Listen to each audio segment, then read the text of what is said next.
alafu tunaweza pata viti vyetu tukakaa uweponi mwa Bwana. Amen. Asubuhi ya leo niko mzima, nimeokoka, nampenda Yesu aliyenipenda kwanza, kanijalia wokovu mkuu namna hii. Sichukulii kwa ya kawaida, bali namshukuru maana ameniokoa. Amen.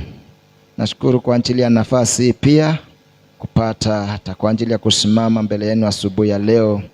Sichukulii kawaida, bali ni kwa neema tu.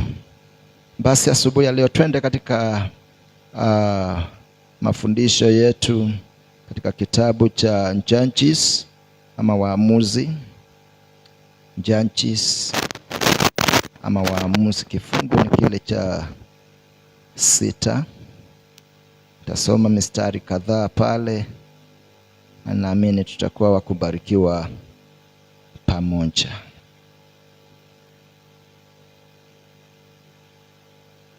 Katika Judges chapter 6, I will begin with verse 25.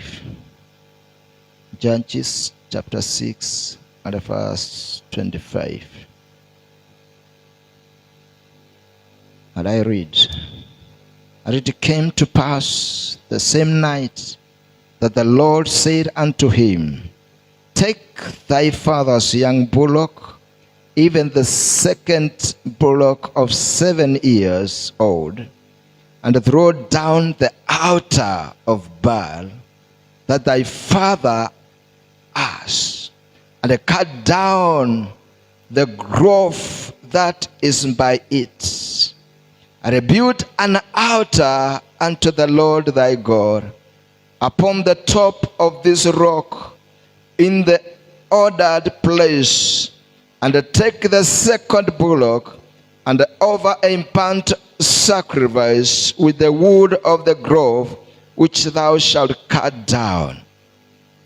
Then Gideon took 10 men of his servants, and did as the Lord had said unto him. And so it was, because he feared his father's household and the men of the city, that he could not do it by day, that he did it by night. And when the men of the city arose early in the morning, behold, the altar of Baal was cast down, and the grove was cut down that was by it, and the second bullock was offered upon the altar that was built. Verse 29. And they said one to another, Who has done this thing? And when they inquired and asked, they said, Gideon, the son of Joash, has done this thing. Then the men of the city said unto Joash, Bring out thy son, that he may die, because he has cast down the altar of Baal, and because he has cut down the grove that was by it. And Joash said unto all that stood against him, Will you plead for Baal? Will ye save him?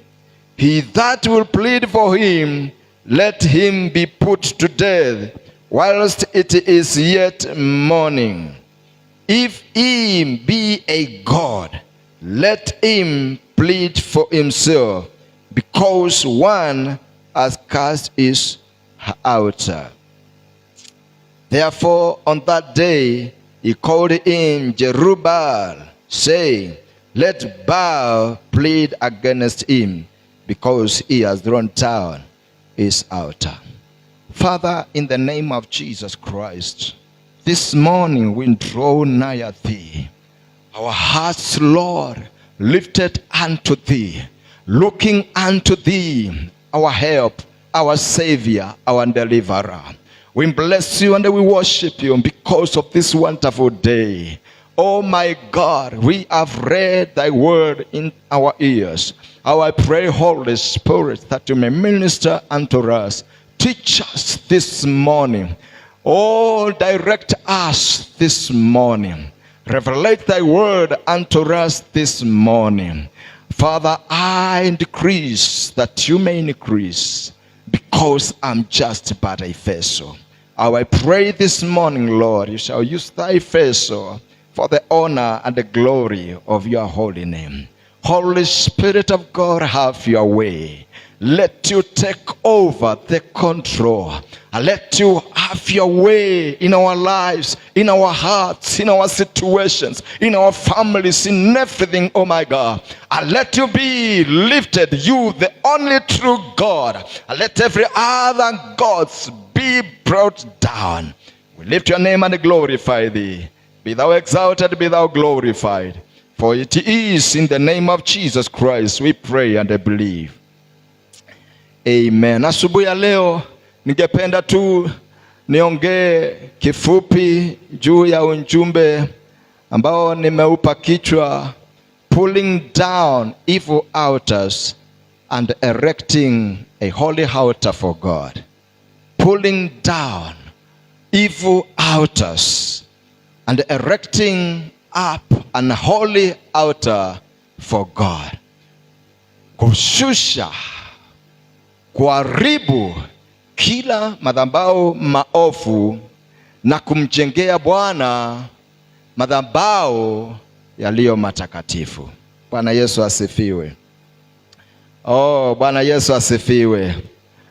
Wapendwa, maisha haya tunayoishi yanadhibitiwa na kitu kinaitwa madhabahu. Wacha nianze kwa kusema maisha ni kiroho. Life is spiritual and the life is controlled and the altar. Wacha niseme ya kwamba asubuhi ya leo, we don't get what we need, but we get what we fight for. Bwana Yesu asifiwe. Hatupati tu kile tunachotaka, bali tunapata kile tunapingania. Kwa sababu gani? Kuna vitu na mambo yanayodhibiti, yanayozuia, yanayoshikilia, yaliyo katika nafasi ya kuhakikisha ya kwamba labda utaendelea ama hautaendelea.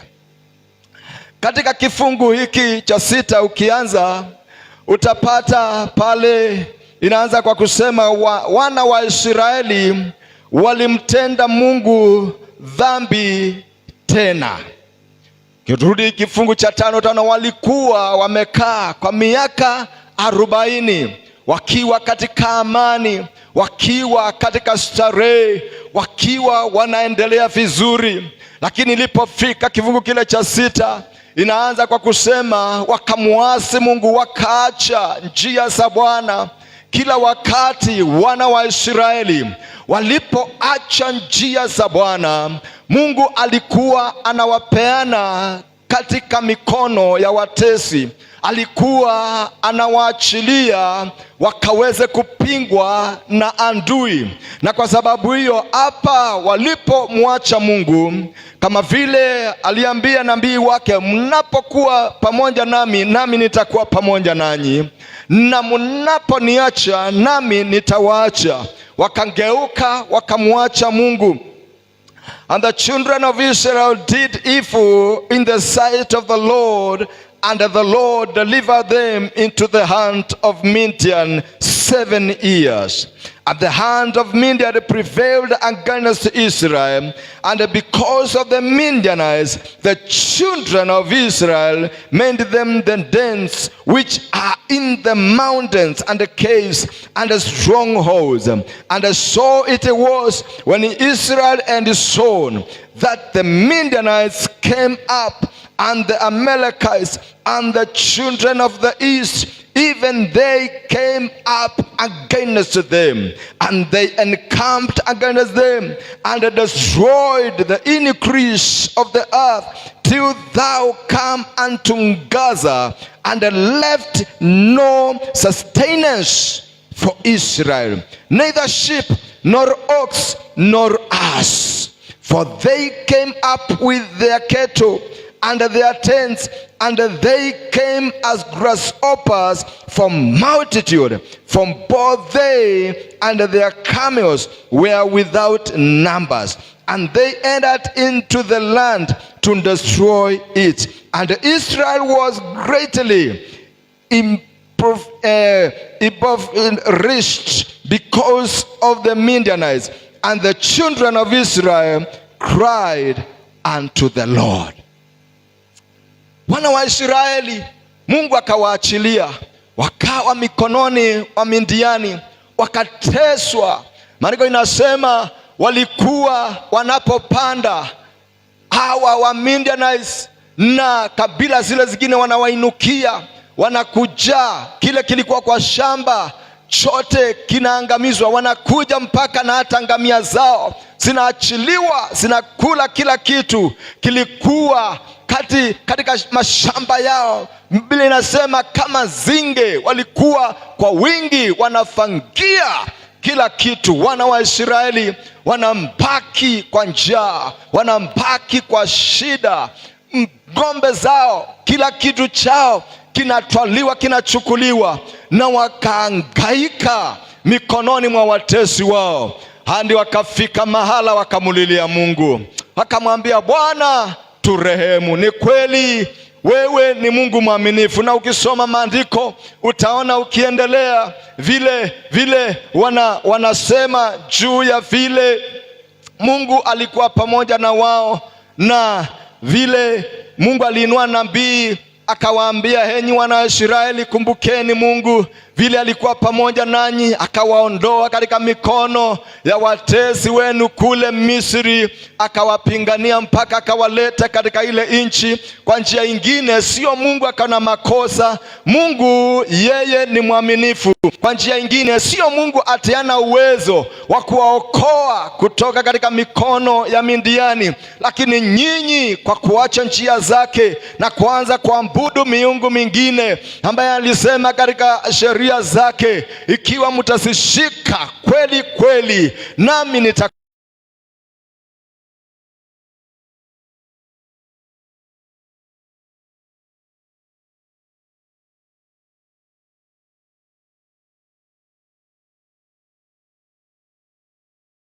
moja na miungu mingine. Mimi Mungu mwenye wivu, hamtaniabudu pamoja na Mungu mwingine. Lakini inafika mahala wakaanza kuabudu miungu mingine, wakainua madhabahu mengine ya Baali, wakainua miungu mingine ya Ashera na miungu zingine, na wakaanza kuitumikia hiyo miungu. Na kwa sababu hiyo Mungu akakasirika na akawaachilia, na wakawa mikononi mwa watesi. Na kwa miaka 7 wakateswa na Wamidiani hadi wakamulilia Mungu. Bwana Yesu asifiwe. Lakini namshukuru Mungu, maana ni wa neema na rehema. Mungu ni Mungu wa upendo, ni Mungu anayependa watu wake. Kila wakati Mungu hapendi watu wake wakiteseka. Kila wakati Mungu hapendi watu wake wakiumia. Kila wakati Mungu hapendi watu wake wakilia na kuhuzunika kwa mateso. Lakini hiyo ndiyo umfurahisha adui Shetani. Na kwa sababu hiyo walipomlilia Mungu, akaja kupitia mwana wa Joash anaitwa Gideon. Gideoni alikuwa amejificha chini ya pango, anaendelea kupepeta ngano. Ngano unajua inafaa kupepetewa mahala kuna upepo ndio iweze kupepetwa na kuwa safi. Lakini kwa sababu ya kuongopa na kwa sababu ya mateso waliokuwa nayo na vile walikuwa wameshikwa, alikuwa huko kwa pango anapepeta ngano, at least wanjiwekeka kitu na chakula kabla ile ingine inja kuja kufangiliwa na ngamia na ng'ombe za watesi wao. Mungu akamshukia Gideoni mahala pale kupitia malaika, na tunajua ya hadithi yote, lakini mahala nimeanzia mstari wa 25, akaambia Gideoni, Gideoni, ewe shujaa wa Mungu, nitakutumia wewe kwa ajili ya kukomboa wana wa Israeli. Lakini ninapokutumia hivyo, ningependa kwanza ukasawisishe mambo.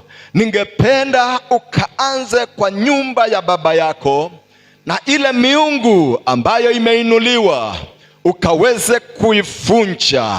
Yale madhabahu yameinuliwa ya Baali ukaweze kuyaribu, na baada ya kuyaribu ukaweze kunijengea madhabahu, na mahala pale nitakuja kwa ajili ya ukombozi ya wana wa Israeli, na nitakutumia wewe Gideoni kaweze kuokoa wana wa Israeli, kaweze kuwaondoa katika mikono ya watesi, ukaweze kuwarudisha katika freedom yao, katika utawala wao, na kukaa katika raha na katika amani. Na asubuhi ya leo ndio nimekuja kusema, lazima wapendwa, tukaribu kila miungu ambayo imeinuliwa, ambayo inanena kinyume, ambayo imeinuliwa katika jamii zetu, ambayo imeinuliwa katika maukoo zetu, ambayo imeinuliwa katika community zetu, ambayo imeinuliwa katika nchi zetu, na tukaweze kumjengea Mungu madhabahu, na kutoka kwa yale madhabahu akaweze kuongea, akaweze kuleta amani, na akaweze kuleta hata furaha katika maisha yetu. Wapendwa, nimeona tukipuuza mambo ya madhabahu, ila hali maisha yetu yanakaa kufinyiliwa na kuteseka. Madhabahu ambayo imeinuliwa ndiyo utoa sauti. Madhabahu ambayo ipo katika maisha yako, katika jamii yako, katika ukoo wako, ndiyo unena kwa niaba ya maisha yenu. Asubuhi ya leo ningependa kusema ya kwamba mara nyingine tumeteseka na tukaishi maisha ambayo hatungeishi, labda kwa kujua ama kutojua. Maana mengine yalifanywa na baba zetu, mengine yalifanywa na babu zetu, nasi in our ignorance we have come forth and we don't know, and we don't know the altars that our grandfathers erected and that are alive and speak against our lives. Sometimes you may try even with all your efforts so that you may come forth, at least uweze kutokelezea, at least uweze kushine katika maisha.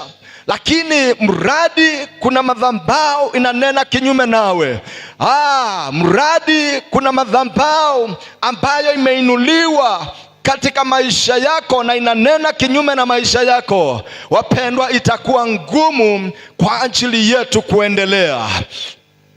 Israeli haingeendelea, Gideon angeweza, hata Mungu anapomwambia ainuke na akakomboe wana wa Israeli. Kitu cha kwanza ilikuwa ni aweke mambo sawa, na kuweka mambo sawa ni kuharibu kila madhabahu ambayo siyo ya kiungu, kila madhabahu inayonena kinyume na maisha yao, kila madhabahu ambayo inatukuza vitu vingine lakini sio Mungu wa kweli. Na kwa sababu hiyo akaambiwa, chukua yule ng'ombe wa baba yako, hata yule wa miaka 7, maana walikuwa nakaa katika operation for 7 years, kuonyesha miaka ile. Na akaambiwa ukaweze kumchinja na ukaweze kumtoa katika yale madhabahu utakayomjengea Mungu. Na Gideoni akasikia sauti ya malaika wa Mungu, lakini alikuwa anaogopa watu, Mara nyingi tumezuilika kwa sababu ya kuongopa watu. Mara nyingi tumekaa katika shida kwa sababu ya kuongopa watu. Lakini hata hivyo Gideoni akatafuta njia ingine na akasema, nitatekeleza yule wajibu. Lakini kwa sababu ya kuongopa watu, akaamuka usiku, akachukua watu wengine wafanyikazi 10 na wakafahamia ile madhabahu ya baba yao. Bwana Yesu asifiwe. Bwana Yesu asifiwe. Akafahamia ile madhabahu. Akaivunja, akaileta chini, akaiteketeza, akaiharibu. Na baada ya hivyo akamjengea Mungu katika mahala palipokuwa juu. Na mahala pale akachinja yule ng'ombe wa miaka 7, akamwekelea kwenye ile madhabahu, na akamchinja mahala pale, na akamchoma mahala pale juu ya ile madhabahu. Mungu akiwa juu mbinguni akaona madhabahu yake yamerejeshwa, na akashuka kwa ajili ya kukomboa wana wa Israeli. Na kutoka mahala pale ndio tunaona ukombozi wa wana wa Israeli unaanza. Ukiingia kifungu cha 7 utaona vile Gideoni alianza kukusanya watu wakakuja 32,000 wakaungana naye. Mungu akamwambia, hawa watu ni wengi sana, wakifanya ukombozi itaonekana si Mungu, watasema ni kwa wingi wao. Akamwambia, ambia watu hawa, yule ako na wasiwasi, ako na uoga, akaweze kurudi nyumbani. Papo watu 22,000 wakarudi na nyuma, wakambaki watu 10,000. Akaambiwa, bado hawa ni wengi, maana Mungu akomboi kwa wingi, anakomboa kwa mkono wake ondari. Akaambiwa, peleka hawa kwenye mto, wale watakao lamba maji kama umbwa hawafai, lakini watakao leta maji na wayanywe mkononi mwao, hao ndio utakaoenenda na wao. Watu 300 ndio walifaulu yule mtihani. Akaambiwa Gideoni, jeshi imetosha. Bwana Yesu asifiwe. Bwana Yesu asifiwe. Wapendwa, lazima tukaharibu kila madhabahu ambayo itukusi Mungu. Lazima tukaharibu kila miungu ya mbali ambayo imejinua katika maisha yetu, ambayo imejinua katika mboma zetu, ambayo imejinua katika maukoo zetu. Nimeona watu wakishikwa na madhabahu ya babu zao mpaka hawawezi kuendelea. Lakini nimekuja kutangaza, madhabahu ya Mungu yanapoinuliwa, madhabahu ya haki yanapoinuliwa, tutapata ukombozi wetu. Madhabahu ya Mungu yanapoinuliwa, tutapata furaha yetu. Madhabahu ya Mungu inapoinuliwa, tutafikia destiny na hatima zetu. Madhabahu ya kweli ya Mungu yanapoinuliwa, tutafikia hatima zetu. Mahala Mungu alikusudia tukafike, mahala Mungu alikusudia tukaweze kupokea, mahala Mungu aliahidi na amekusudia tukaweze kuenda. Miaka 2026 imepita, mwana wa Mungu alijitolea haitwawe Yesu Kristo, na akaelekea Golgotha. Golgotha ndiyo mahala kunayo madhabahu yale makubwa zaidi ya yote. Bwana Yesu asifiwe. Bwana Yesu asifiwe. Golgotha ndipo madhabahu yaliyo juu ya madhabahu yote. Maandiko inasema katika Waebrania kifungu kile cha 9 na kifungu cha 10, watu walikuwa kila mwaka wanatoa dhambiu za ng'ombe, dhambiu za mbuzi na kondoo, lakini asingeweza, zilikuwa zinafunika tu. Lakini Mungu alipoona itoshi, akamtoa mwanawe wa pekee, na miaka iliyopita akambeba msalaba, akaelekea Golgotha. Sadaka iwayo yote imeshawaitolewa, ambaye ni kubwa ya zote ni Yesu Kristo mwenyewe. Bwana Yesu asifiwe. Yesu Kristo mwenyewe ndiyo dhabihu, imepita dhabihu zote. Katika madhabahu Golgotha aliangikwa pale uchi, damu yake ikamwangika. Mpaka wa leo ile damu inanena. Maandiko inasema inanena mema kuliko damu ya Abeli. Inanena kufunguliwa kwetu, inanena uhuru wetu, inanena kuendelea kwetu, inanena msamaha wetu, inanena urejesho wetu, inanena kushinda kila madhabahu yoyote ya babu zetu, kila madhabahu yote ya ukoo zetu, kila madhabahu zote hata za community zetu, kila madhabahu yote hata katika nchi yetu. Haleluya. Wapendwa, najua masiku imeenda, mwaka mara umefika. Wale wanaojua madhabahu ya giza, our politicians wameanza kwenda sasa, maana nguvu za madhabahu ni sacrifice. Bwana Yesu asifiwe. Nguvu ya madhabahu ni sacrifice. Wameanza kujiandaa kutoa sacrifice zao. Wengine tayari wameanza umwagikaji wa damu, vifo visivyoeleweka. Mambo yameanza.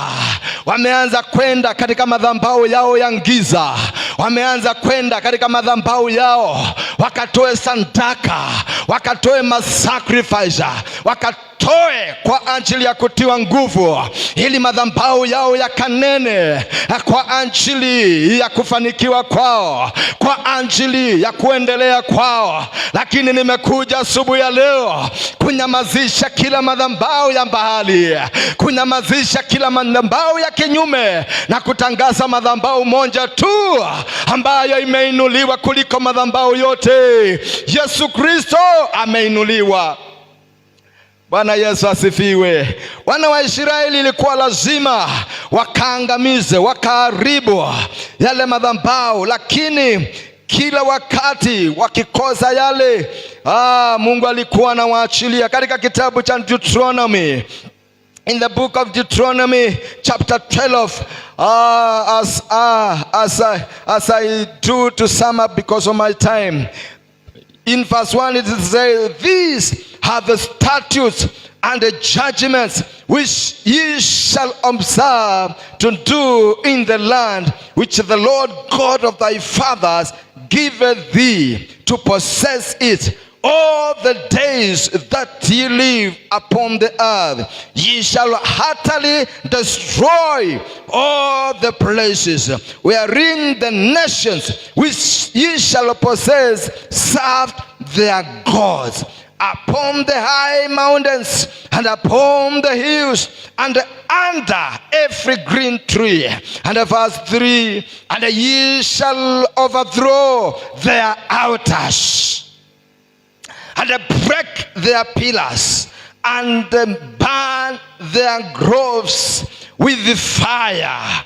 And ye shall hew down the graven images of their gods, and destroy the names of them out of that place. Ye shall not do so unto the Lord your God." Wala musifanyie hivyo Bwana Mungu wenu. And verse 5, "But unto the place which the Lord your God shall choose out of all your tribes to put his name there, even unto his habitation shall you seek, and thither thou shalt come." And verse 6, "And thither ye shall bring your burnt offerings, and your sacrifices, and your tithes, and heave offerings of your hand, and your vows, and your freewill offerings, and the firstlings of your herds and of your flocks." Kwa Kiswahili nasema pelekeni huko sadaka zenu za kuteketezwa na dhabihu zenu na zaka zenu na sadaka ya kuinuliwa ya mikono yenu na nadhiri zenu na sadaka zenu za hiari na wazaliwa wa kwanza wa makundi yenu ya ng'ombe na ya kondoo. Akiangiza wana wa Israeli, akawaambia, nchi hizo mtakazokuwa, mtaharibu kila madhabahu mengine ya miungu yao, ya imani yao. Mtaharibu kabisa, mtateketeza, mtaangusha kila madhabahu ambao walikuwa wanaabudu miungu yao, na mtaangusha kila mbali na kila kitu. Msafishe kabisa, hamtaabudu wala enda katika madhabahu yao, lakini mtatafuta mahali paitwao kwa jina la Bwana. Katika hapo paitwao na kwa jina la Bwana haitakuwa vile. Mahala pale mtapeleka dhabihu zenu, mahala pale mtapeleka sadaka zenu, mahala pale mtapeleka uzao wa kwanza, mahala pale mtapeleka sadaka ya hiari. Na mshukuru Mungu, tumepata mahali ambao anaitanishwa na jina lake. Mahali hapa amejijengea madhabahu. Hapa ndipo tunafaa kuja na dhabihu zetu, hapa ndipo tunafaa kuja na sadaka zetu, hapa ndipo tunafaa kuja na wazaliwa wa kwanza ya makundi yetu, ya ng'ombe, ya kondoo, ya mbuzi, ya kuku, ya kila kitu. Mahali hapa palipoinuliwa, maana madhabahu ni mahala palipoinuliwa, ambapo humanity meets with divinity. Bwana Yesu asifiwe. Mahala pameinuliwa, mwanadamu anakutana na uungu. Naweza kuwa wa kipepo, wa kishetani, ama Mungu aliye wa kweli. Mahali hapa tunaye Mungu wa kweli, madhabahu yaliyo ya kweli, na ambapo pameinuliwa kwa ajili yetu, madhabahu ya kweli ndani ya mioyo yetu. Baada ya Yesu kuinuliwa Golgotha, baada ya Yesu kutoa sadaka, maandiko inasema katika Wakorintho, you are not of your own, you have been bought with a price. Mumenunuliwa, maana Kristo hako ndani yenu, na ndani yenu ni hekalu. Mahala pale pana madhabahu, tukanje mbele zake kwa ajili ya kumtolea sadaka sifa zetu, ibada zetu, maambudu yetu, tukiwa tumembeba dhabihu zetu, tumembeba sadaka zetu za kila aina, tukaweze kumtolea huyu Mungu, na tukaamini madhabahu yake yakapingana na kila madhabahu mengine ambayo inanena kinyume, kila madhabahu mengine ambayo yameinuliwa kinyume na Mungu wetu aliye hai, yote yakaweze kuletwa chini, yakaweze kuangamizwa, na sauti zao zikaweze kunyamazishwa. Ninatangaza kunyamazishwa sauti za kila madhabahu ya giza. Natangaza kunyamazishwa kwa kila madhabahu inayonena kinyume na maisha yako. Gideoni akaambiwa, inuka, angusha kila ngome, angusha kila madhabahu, angusha kila madhabahu ya baba zako. Watu walipokuja asubuhi wakatafuta ni nani, wakaulizana, wakapata ni Gideoni. Wakaja kwa baba yake, wakamwambia, mtoe mwanao tukaweze kumuua, maana ameangamiza mbali wetu. Baba yake akasimama akasema, ikiwa mbali ni Mungu, wacha anjipinganie, hana uwezo, hana nguvu. Joash akasimama na akaita mwanawe Jerubal, maana amepingana na Baali. Haleluya! Naona jina lako likimbadilika, maana unapingana na miungu katika jamii yako inayonena kinyume nawe, inayoangaisha jamii ya kwenu, inayoangaisha hata ukoo wa kwenu. Imekuwa kwenu hakuna mmoja anatokea, wala wengine wanaendelea, lakini kwenu ni pombe, kwenu ni usherati tu kwenu, hata ni kuzalia kwenu watoto kwao tu. Yani madhabahu inanena kinyume na kuendelea kwenu. Nilipokuwa nakuwa, nilikuwa na babu yangu, ndugu ya babu yangu, na walikuwa ni watu wa kulewa sana. Na kila wakati nikiwa mdogo nilikuwa nawaona saa zile wanakunywa, walikuwa wanamwanga pombe chini, hiyo karubu ile ya kule Ukambani, wanamwanga chini. Wanasema, wanaanza kutanja majina yao, hao mababu wanawaambia kunyweni hapo, kunyweni hapo. Halafu wanamwanga ingine kando, anasema, na nyinyi wachokozi, nyinyi wanaoteta, kunyweni hapo kando. Madhabahu yanaongea kinyume na watu wa kwenu, kinyume na ukoo wa kwenu. Wapendwa, lazima tuliokoka tukasimame na kuharibu kila madhabahu inaonena kinyume. Madhabahu yakitiwa nguvu inakuwa na nguvu, lakini kuna madhabahu moja ambayo imeinuliwa zaidi ya madhabahu yote, madhabahu ya Yesu Kristo, ambaye anaishi ndani yetu. Imefika wakati, wapendwa, tuache kuishi katika kutojua, tuache kuishi katika ignorance. Our people perish because of lack of understanding and because of ignorance. A time has come that you may look at your family, you may look at your community and know what is hindering your community, and know what is speaking against your people, and take charge like Gideon and pull down every stronghold, na uharibu kila madhabahu ambayo inafanya msiendelee. Bwana Yesu asifiwe.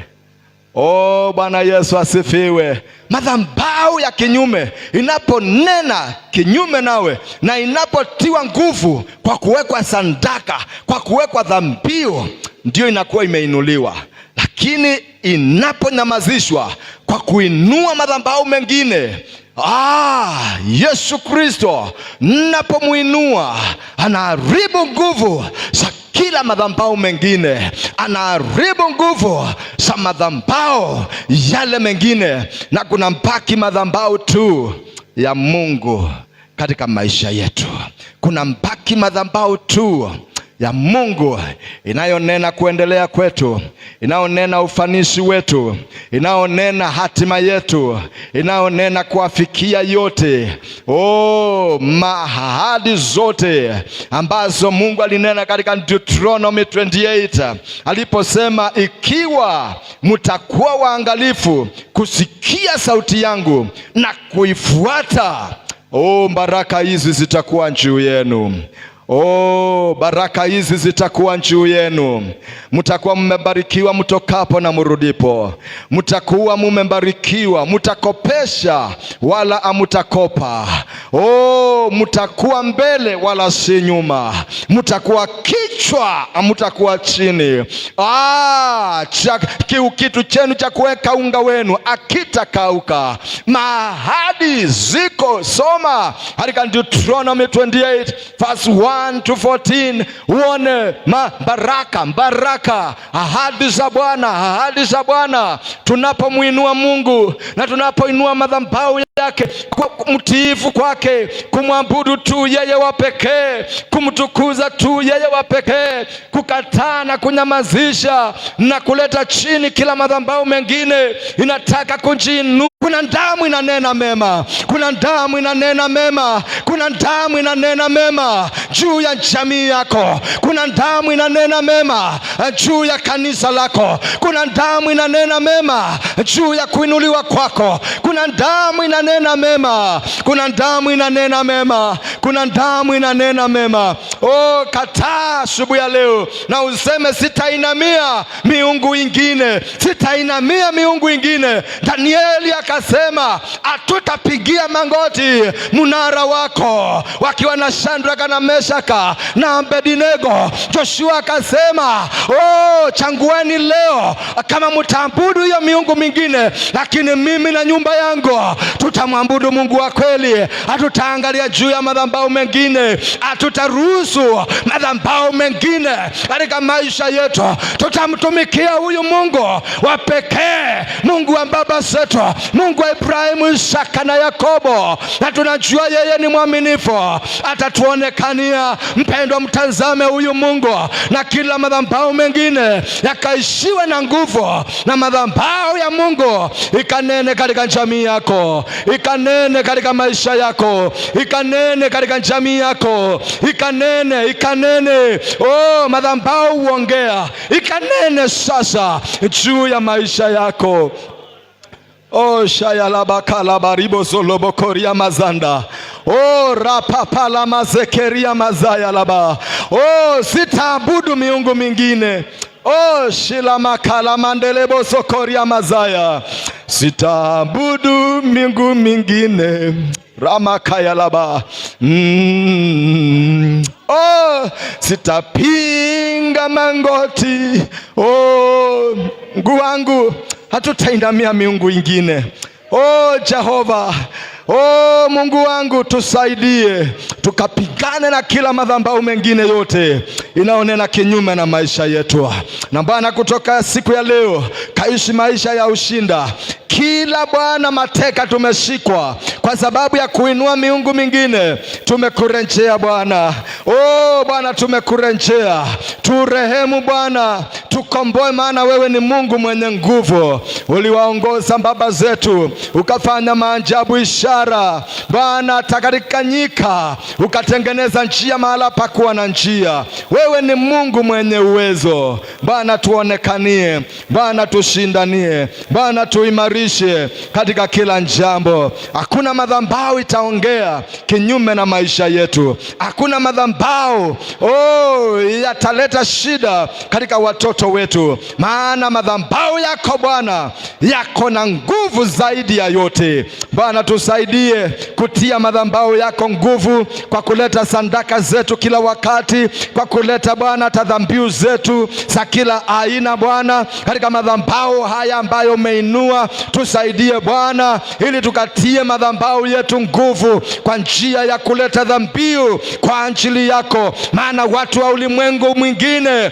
wanapeleka sadaka katika madhabahu yao, lakini Bwana tutaleta sadaka zetu, tutaleta dhambiu zetu Bwana katika madhabahu yako ambayo umeinua katika maisha yetu. Na madhabahu yako Bwana itanyamazisha kila madhabahu ya giza, kila madhabahu ingine ambayo imeinuliwa. We bless you Lord, we magnify you Lord, we exalt you Lord. Baba, katika jina la Yesu Kristo, asubuhi ya leo tunakutukuza, tunakuinua. Asante, maana sio mapenzi yako Bwana tukateseke, sio mapenzi yako Bwana tukashikwe mateka.